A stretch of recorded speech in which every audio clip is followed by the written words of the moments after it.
Of সিজনে অর্থাৎ শ্রাবণ এবং মাঘ মাস হচ্ছে শিবনিবাসের সিজন।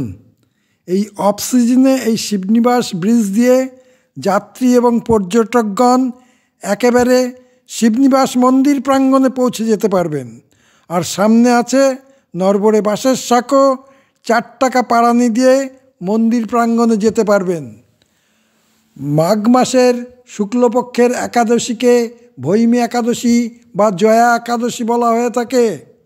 আমাদের এতদ অঞ্চলে ভৈমী একাদশীকে ভীম একাদশীও বলা হয়।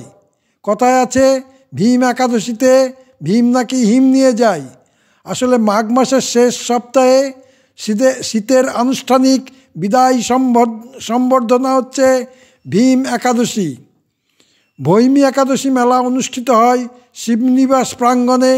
শিবনিবাস হচ্ছে বাংলার কাশী, তাই ভৌমী একাদশীতে শিবনিবাসে বিধবাদের উল্লেখযোগ্য উপস্থিতি আপনার চোখে পড়বেই।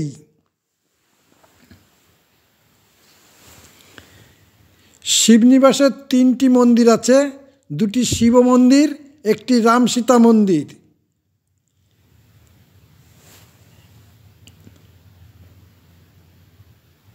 এটি রাম সীতা মন্দিরের সামনে ভিক্ষার্থী এবং পূজারীদের লাইন। রাম সীতা মন্দির শিবনিবাস, সামনে দেখা যাচ্ছে পূজারীদের ডালা এবং অর্ঘ্য হাতে দীর্ঘ লাইন।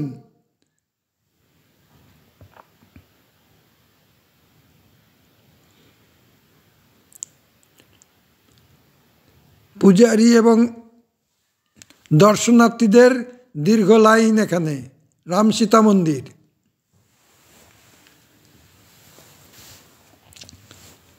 শিবনিবাসের ট্রেন্ডিং প্রসাদ হচ্ছে মাইলোর খই। এখানে একেবারে হাতে গরম মাইলোর খই পাওয়া যায়, সাথে মুরকি, পপকর্নও পাওয়া যায়, অর্থাৎ ভুট্টার খই।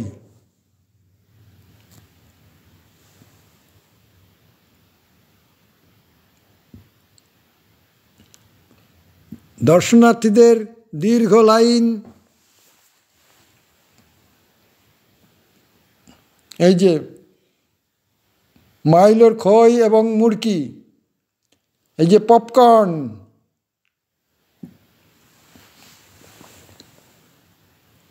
এখানে একেবারে হাতে গরম মাইলোর খই এবং মুরকি পাওয়া যায়।